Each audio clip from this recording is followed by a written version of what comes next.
Hello et bienvenue dans une nouvelle vidéo. Aujourd'hui on se retrouve pour des revues rapides.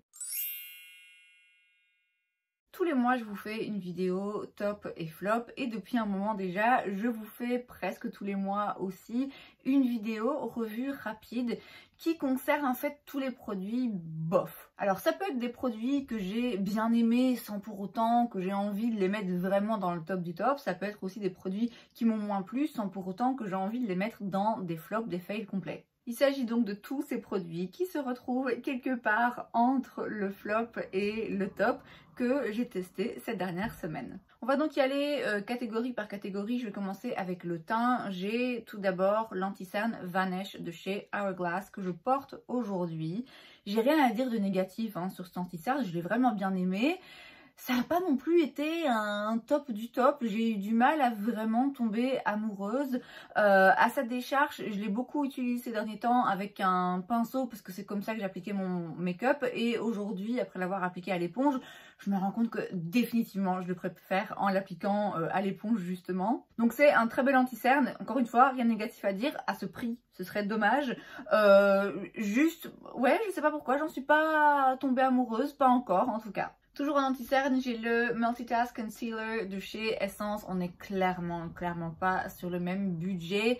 C'est très différent en termes de texture parce que le Vanish de chez Hourglass, il est vraiment très fin, très léger. On sent que la texture a été vraiment travaillée et luxueuse, mais encore une fois, il y a une différence de prix ici quand même assez conséquente. Du côté de l'anti-cerne de chez Essence, en fait, déjà le fait que ce soit un applicateur comme ça, un petit pinceau, ça me dérange. Ça me dérange parce que pour moi, ça vient vraiment attaquer l'intégrité en fait du produit, la qualité de la formulation de l'anti-cerne, puisque vous avez toujours là du produit qui vient boucher et qui sèche un petit peu. Ce qui veut dire que quand je l'ouvre et que je commence à l'appliquer, c'est un peu sec, c'est franchement un petit peu sec et c'est pas un anti-cerne que j'ai envie de mettre en dessous de mes yeux. Alors quand on a réussi à se débarrasser du petit trop-plein qui a peut-être un petit peu séché, qui était un petit peu resté coincé dans les poils du pinceau, là la texture est un petit peu plus agréable. Cela étant dit, ouais, c'est vraiment rien de particulier. Alors je dois quand même reconnaître que c'est moins terrible que ça à quoi je m'attendais.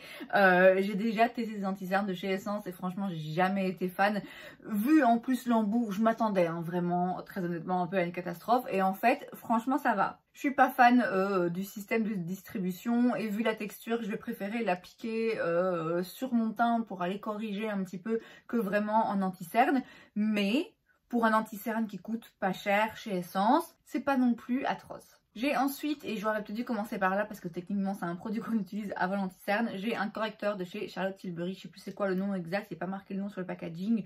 Moi j'ai la teinte 1 Fair, c'est donc un petit correcteur qu'on peut mettre en dessous des yeux avant l'anti-cerne pour venir corriger la discoloration des cernes. Je l'ai vraiment bien aimé. A priori c'est pas le genre de produit qui constitue vraiment une étape essentielle quand je fais mon make-up. Vous allez me dire alors pourquoi je l'achète? Allez savoir.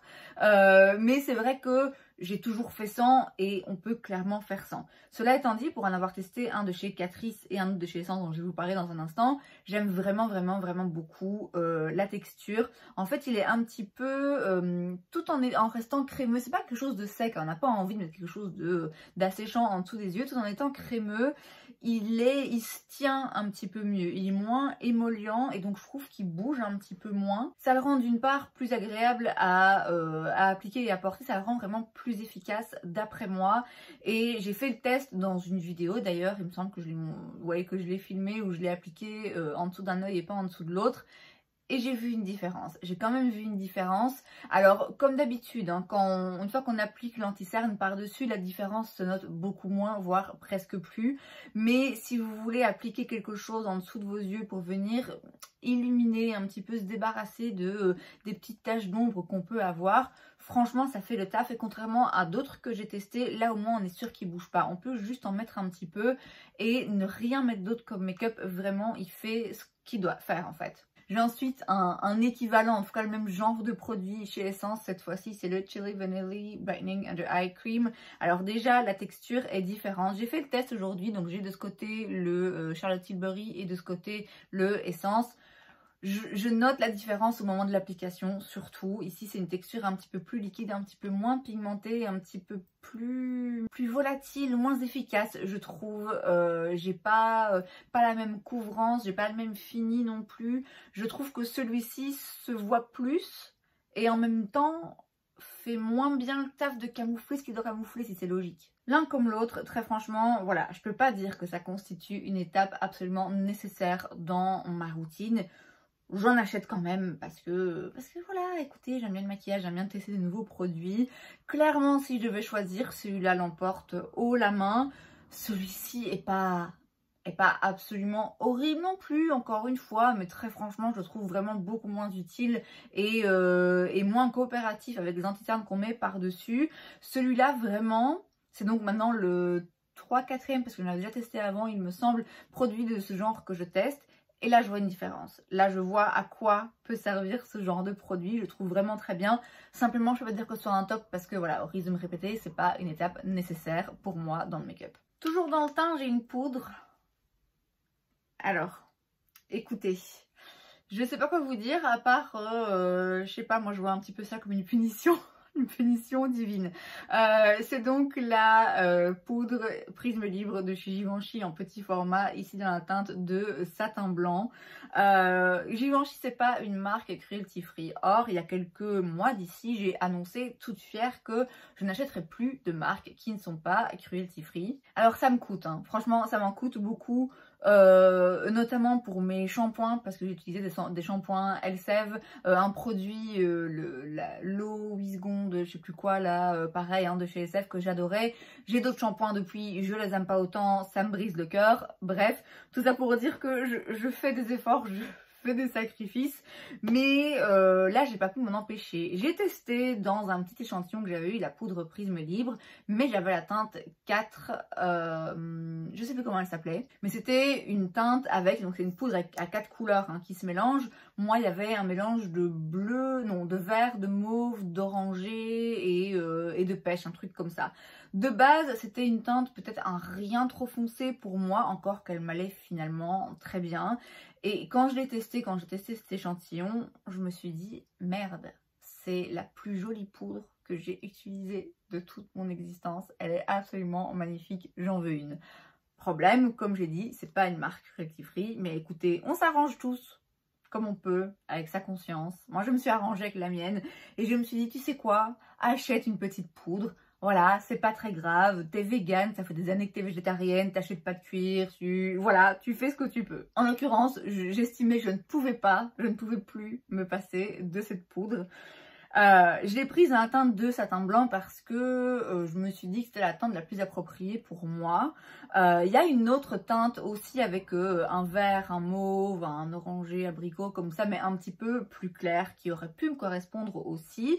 Mais le problème en fait avec cette poudre, c'est que il y a donc 4 couleurs qu'il faut mélanger et je me suis dit ici la différence se marque un petit peu moins entre les 4 couleurs et donc ça va être moins chiant à mélanger par rapport à celle où il y a un petit peu de vert et un petit peu de mauve. Je prenais toujours vraiment beaucoup de temps à m'assurer que tous les pigments soient bien mélangés pour pas me retrouver avec des taches vertes ou mauves en dessous des yeux, c'est pas ça le but. Bref, j'ai pris cette couleur en pensant que ça allait être l'idéal et en fait non.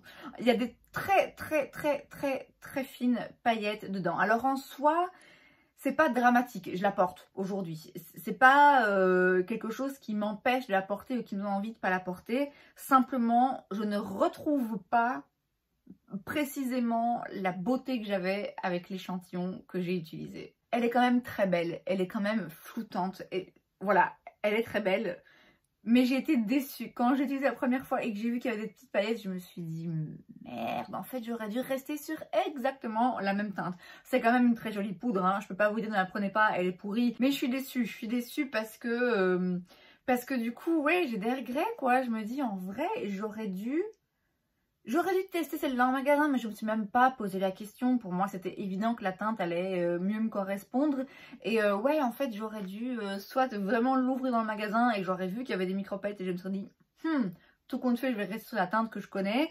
Voilà, alors du coup, là, je suis un peu partagée, vous comprenez, parce que je me dis, oui, bon, c'est pas exactement la poudre que j'avais en tête. J'ai quand même envie, du coup, de me prendre l'autre. Mais je peux décemment pas justifier pour moi-même et pour mon portefeuille et pour ma conscience le fait d'avoir 2 poudres Givenchy qui font globalement la même chose. Donc voilà, c'est pas un flop. Mais ouais, c'est une petite déception. En tout cas, c'est pas non plus un top. Mais je vous dis, c'est sans doute une punition divine. C'est bien sûr de l'humour, hein, si jamais. On termine avec le teint. J'ai 3 blushs. Tout d'abord, le Cloud Paint de chez Glossier que j'ai aujourd'hui. Mais j'ai un autre par-dessus. Mais j'ai celui-là en base. Donc j'ai la teinte Puff. Très beau blush, j'ai rien de négatif à dire, voilà, c'est rien d'extraordinaire non plus, mais c'est joli, la couleur est jolie. Alors attention que moi quand je l'ai acheté je me suis dit il va être très rose et en fait il est un petit peu plus pêche qu'il n'y paraît. Alors moi finalement ça m'arrange parce que je préfère cette couleur que la couleur du capuchon. Vous voyez, aujourd'hui je vous dis, hein, j'ai rajouté un autre par-dessus pour le rendre un petit peu plus froid et qui tire un petit peu plus vers le mauve. Mais cette couleur, ça en fait un blush très naturel pour ma carnation, très joli, très passe-partout. Je suis satisfaite, je suis pas déçue, voilà, juste... Bon, c'est un blush quoi. Ensuite, toujours en blush liquide, j'ai le Matte Beauty Blush Wand de chez Charlotte Tilbury dans la teinte Peach Pop. Alors, je l'aime beaucoup aussi. Pourquoi je ne mets pas dans les tops? J'en sais rien, je sais pas. Et j'ai l'impression que je deviens un petit peu blasée. J'ai l'impression qu'il m'en faut de plus en plus en fait pour pouvoir mettre un produit dans les tops. En soi, j'ai rien de négatif à dire. J'aime beaucoup la couleur. Bon alors, le petit embout mousse comme ça, comme c'est toujours le cas dans les produits Charlotte Tilbury, je peux pas dire que ce soit mon truc préféré. Je l'aime vraiment bien, hein. Je l'aime bien d'une part pour sa couleur, un petit pêche comme ça, c'est vraiment le genre de couleur que j'aime beaucoup. Je l'aime bien parce que tout en étant un blush liquide, c'est un blush qui est infini mat. La raison sans doute pour laquelle je le mets pas non plus dans mes tops du top, c'est parce que voilà, c'est un blush liquide avec un fini mat et rien de négatif à dire, mais il coûte une fortune. Et j'ai du mal à voir en quoi il est forcément mieux que d'autres. Et enfin, dernier blush qui coûte pas du tout une fortune pour le coup et qui est vraiment très très beau, c'est le blush The Blush de chez Essence que j'ai pris dans la teinte 90 Bedazzling, qui est un petit blush très neutre comme ça, très clair, très encore une fois passe-partout. Vraiment hein, une couleur ouais neutre et claire comme j'en cherchais. Je l'ai pas mis non plus dans mes tops, alors d'une part parce que c'est pas forcément une découverte, je connaissais déjà ces blushs, je connaissais déjà la formulation. D'autre part parce que c'est un très joli blush. C'est rien non plus là à mes yeux vraiment de très particulier, mais en l'occurrence, en sachant qu'il coûte quoi 3 €, franchement vous vous trompez pas en l'achetant. On n'a pas fini avec le teint en fait, il me reste un dernier produit, c'est un Super Shock Highlighter de chez Colourpop dans la teinte Flexitarian qui est très très joli. Alors les Super Shock ils ont vraiment une texture très particulière, très agréable, une espèce de crème à poudre comme ça, très difficile à expliquer. Alors il est très beau. Pourquoi je ne l'ai pas mis dans mes tops? Parce qu'il est un petit peu moins doré que ce à quoi je m'attendais. Je ne sais pas si là la différence se marquera, mais dans le pot j'avais l'impression qu'il tirait vraiment plus vers le champagne, pas vraiment doré mais champagne. Et finalement une fois que je l'applique, il est un petit peu icy plutôt, vous voyez. Alors je le trouve très beau, je l'aime beaucoup, c'est absolument pas une déception, c'est pas un produit où je me dis ouais c'est bof, il est très joli. Simplement... oui, voilà, je l'ai, je suis contente de l'avoir. Je sais pas si c'est une énorme découverte en ce qui me concerne, mais sans doute parce que je le savais déjà. Donc très joli produit, rien de négatif à dire, si ce n'est que, ouais, je suis peut-être un rien... c'est pas exactement la couleur à laquelle je m'attendais, tout simplement. Pour les sourcils, j'ai 2 produits à sourcils assez similaires, mais à des prix très différents. J'ai tout d'abord le Boy Brow de chez Glossier que je porte aujourd'hui. J'ai la teinte Brown, c'est donc un mascara à sourcils coloré qui les fait tenir aussi un petit peu avec un très petit goupillon. Franchement je l'aime vraiment bien. Alors tout comme les correcteurs qu'on met avant l'anti-cerne, les mascaras colorés comme ça pour les sourcils, a priori c'est pas mon truc. Je les achète quand même parce que je suis curieuse, parce que j'aime le make-up, parce que j'aime avoir et tester des produits. Je dois reconnaître que pour ce genre de produit dont a priori je suis pas la plus grande fan, il est vraiment bien. Ça fait très longtemps hein, qu'il est sur le marché, ça fait très longtemps qu'il est adoré sur le marché et je comprends pourquoi. Pourquoi c'est pas un top? Alors déjà parce que il tient pas extraordinairement bien non plus. Il les maintient un petit peu quand même, mais bon, c'est vrai que moi j'aime bien le plus souvent un gel qui vraiment permet aux sourcils de ne pas bouger. Et puis je vous dis, a priori c'est pas le genre de produit vers lequel je vais tout de suite me diriger, raison pour laquelle j'avais pas forcément envie de le mettre dans mes tops. C'est un petit peu pareil pour le Thick n Wow Fixing Brow Mascara de chez Essence que j'ai dans la teinte Caramel Blonde. Je suis vraiment agréablement surprise. Déjà d'une part, je vous dis, j'aime pas trop ce genre de produit. En tout cas, c'est pas mes produits préférés pour mes sourcils. En plus de ça, venant de Essence, et quand j'ai vu comme ça le produit, le goupillon, je me suis dit, ouais, ça va être pourri. En fait, non. Alors, il est peut-être un rien plus liquide, un rien moins fibreux que le Glossier. Et encore, franchement, je chipote un petit peu. Il est définitivement moins fibreux que le... comment ça s'appelle Take It. Ouais, c'est ça, de chez NYX. Pareil pour le Glossier, hein. D'ailleurs, ça, c'est vraiment des mascaras à sourcils un petit peu plus liquides. Ici, je suis moins fan du goupillon. Je trouve qu'il aurait pu être un petit peu plus petit, un petit peu plus précis. Malgré le fait que le goupillon soit un peu trop grand à mes yeux.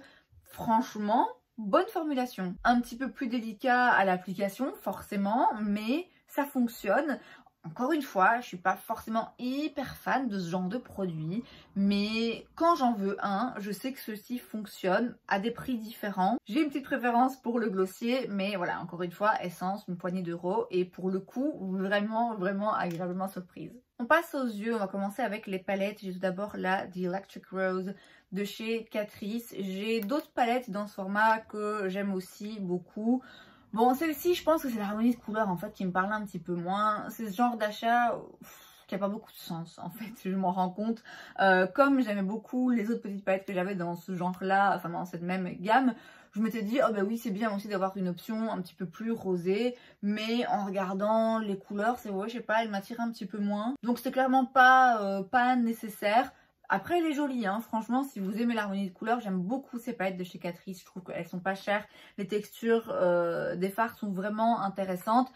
J'apprécie le fait d'avoir une option un petit peu plus rosée, un petit peu plus froide. Mais je l'ai utilisée qu'une fois, juste parce que voilà, c'est moins le genre de couleur vers lequel je me tourne en ce moment. Autre palette, autre harmonie un petit peu plus froide, c'est la That's Taupe de chez Colourpop. Je la porte aujourd'hui, enfin je porte juste ce fard-ci et un petit peu du plus clair. Donc là dans le creux de paupière, juste pour venir créer la base en fait de mon look. Très jolie petite palette.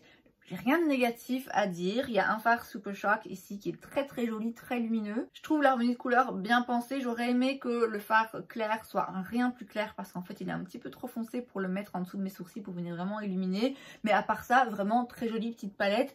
Après, c'est rien non plus d'absolument extraordinaire. Je trouve que par rapport au prix, c'est intéressant d'avoir une petite palette comme ça à 9 fards qui coûte pas cher dans une harmonie de couleurs que je trouve intéressante et différente.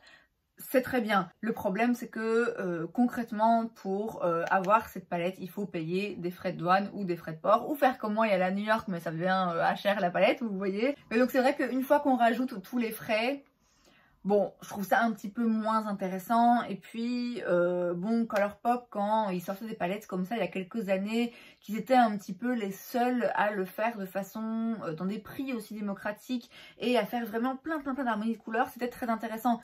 Maintenant, c'est moins spécial. Très jolie petite palette, très jolie formulation, j'ai rien de négatif à dire.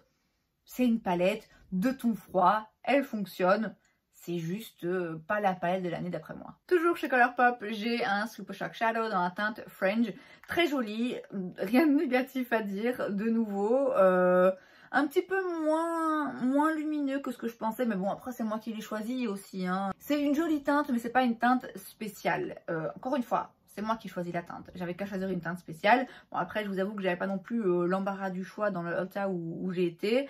Je connaissais déjà la formulation des Super Shock, donc c'est pas une découverte, c'est pas quelque chose où je me dis waouh, c'est absolument incroyable. Je savais déjà qu'ils avaient une texture très intéressante. C'est un très joli produit, je trouve ça très pratique quand on veut juste un rien de lumière sur les yeux, qu'on veut pas que ce soit trop intense. Ça peut aussi l'être, hein, on peut définitivement avoir quelque chose de plus intense, mais moi j'aime bien l'utiliser quand je veux juste un petit voile de lumière sur mes yeux, quand je veux quelque chose que je sais qui va pas faire de chute, qui tienne et qui soit joli et flatteur, facile à transporter. Encore une fois, rien de négatif à dire. Juste pas la découverte de l'année, encore une fois. J'ai ensuite deux Star Show Shadow Pot de chez Catrice. Alors ça fait partie de mes découvertes de l'année 2023, des produits que j'ai adoré, absolument adoré. Pas d'exception ici, hein. J'aime toujours beaucoup ces produits. Je les ai pas mis dans mes tops parce que je les connaissais déjà, c'est simplement des couleurs, des nouvelles couleurs ici que j'ai pris, à commencer par la teinte Eureka que je porte aujourd'hui, qui est donc un petit peu plus froide, très très très jolie teinte. Très joli produit, hein. Ces produits cicatrices, franchement, ils sont magnifiques. J'aurais même dû les mettre dans mes tops parce que je sais pas si vous voyez le délire, mais c'est absolument splendide. C'est juste que je me suis dit, oui, bon, c'est pas une nouveauté, c'est pas une découverte, c'est des produits que je connaissais déjà. Simplement, encore une fois, j'ai repris d'autres teintes. L'autre teinte donc que j'ai pris, c'est la teinte Literally, qui est là un petit peu plus chaude, un petit peu plus dorée, très très très joli produit. Je vais encore m'en reprendre, hein, très franchement, parce que j'ai voulu tester d'autres produits de la marque Moira et à chaque fois c'est ceux-là vraiment que je trouve absolument dingues. Ils ont plein de teintes que je trouve splendides, que j'ai envie d'avoir, donc ça vous le verrez encore et à chaque fois je vous dirai la même chose. C'est incroyable, vraiment très très joli, hyper réflectif, hyper lumineux pour un prix vraiment vraiment abordable. Toujours chez Moira, j'ai repris un Diamond Days Liquid Shadow dans la teinte Committed. C'est aussi un produit que je connaissais déjà. Ici, je suis un peu moins fan parce que je le trouve moins lumineux. Je voulais changer un petit peu de couleur. L'orangé rouille comme ça, c'est une couleur qui va très bien avec mes yeux. Il est joli, mais j'en ai un autre de Diamond Days comme ça qui est beaucoup plus pailleté. Là, c'est un peu plus discret, donc oui, mais un peu moins plus. Ça reste de très jolis produits, très facile à utiliser, pas cher, très joli, mais ouais, là, la couleur et le fini m'emballent un petit peu moins. Et dernier produit chez Moira, c'est le Glitter Glitter Liner que j'ai dans la teinte 06 Crystal Star. C'est donc un eyeliner pailleté. Où il y a ici des paillettes vraiment de toutes les couleurs. Il est juste là, je sais pas si vous le voyez bien. Moi de là où je suis, on voit beaucoup les paillettes plutôt ressortir de façon jaune-verte. Là, ouais, plutôt jaune, un petit peu orangé. Très joli produit. Cela étant dit, j'ai d'autres petits liners pailletés que je trouve très bien aussi. C'est vraiment joli, hein. C'est juste que, ouais, la couleur, je pense, m'a peut-être un petit peu moins parlé ces derniers temps. Et encore une fois, par rapport à d'autres produits Moira, c'est pas forcément celui-là que je vous recommanderais. Autre produit pailleté, cette fois-ci, pas dans le même budget. Il s'agit des Icy in Sparkle Multi-Dimensional Eye Pigment de chez Give Beauty, qui est la marque de Gwen Stefani. Moi ici j'ai la teinte Twinkle. C'est donc des petites paillettes libres qui sont très très jolies, que j'ai utilisées une fois. Voilà, je l'ai acheté à New York. J'avais pas prévu de l'acheter.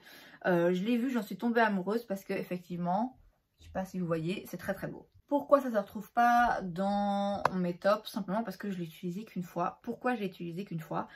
Parce que c'est chiant à utiliser, les pigments pailletés libres comme ça, c'est vraiment une galère et je le savais en fait. Alors je vous dis, c'est magnifique et la fois où je l'ai utilisé, j'ai adoré le résultat, il y a plein de reflets, c'est vraiment très beau. Mais c'est chiant à utiliser parce que moi du coup j'utilise ça avant de faire mon teint parce que je sais qu'il y a des chutes et de fait il y en a eu. Or moi c'est pas ma façon préférée d'appliquer mon make-up, je préfère commencer par le teint. Alors ça m'arrive, hein, ça peut m'arriver quand je veux faire un look avec ce genre de produit ou avec des fards à paupières où je sais qu'ils font un peu plus de chute, ou je veux un truc hyper intense ou hyper smoky ou très précis. Voilà, ça peut m'arriver, ça me dérange pas de le faire, mais ouais, du coup c'est vrai que c'est le genre de produit auquel je vais moins penser et ouais, en termes d'utilisation c'est juste chiant quoi. Alors ça n'en reste pas moins un très joli petit produit, mais concrètement je sais que je vais pas l'utiliser 1000 fois non plus. J'ai ensuite un eyeliner liquide, c'est le Liquid Ink Eyeliner de chez Essence. C'est donc un liner avec un embout pinceau. Alors moi j'aime bien les embouts feutres mais avec des poils de pinceau. Les embouts vraiment juste pinceau comme ça, je trouve pas que ce soit pour moi en tout cas les plus faciles à utiliser. Cela étant dit, je m'en suis servi 2-3 fois et j'ai quand même réussi à l'utiliser, j'ai apprécié le résultat. Il est noir, il est intense, il marque bien. Voilà, j'ai rien de négatif à dire. C'est pas non plus mon liner préféré. Toujours chez Essence et toujours en liner, mais cette fois-ci un crayon. J'ai le Long Lasting Eye Pencil dans la teinte Hot Chocolate. C'est donc un crayon classique cette fois-ci que j'ai pris en brun. Très joli.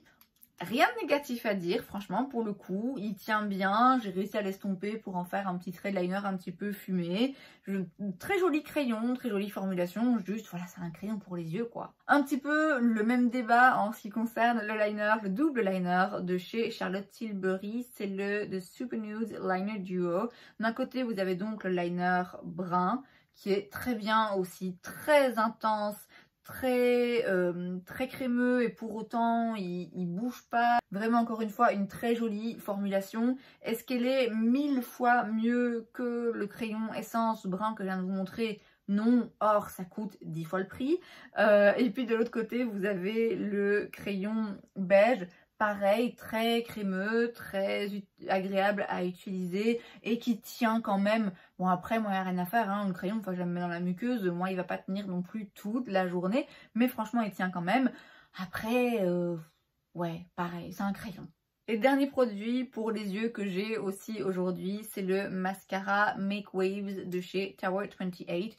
Je l'aime bien, je trouve qu'il est joli. Après, il est très naturel. Alors en soi, on n'est pas obligé d'avoir toujours envie d'avoir du mascara hyper volume, hyper noir, hyper intense.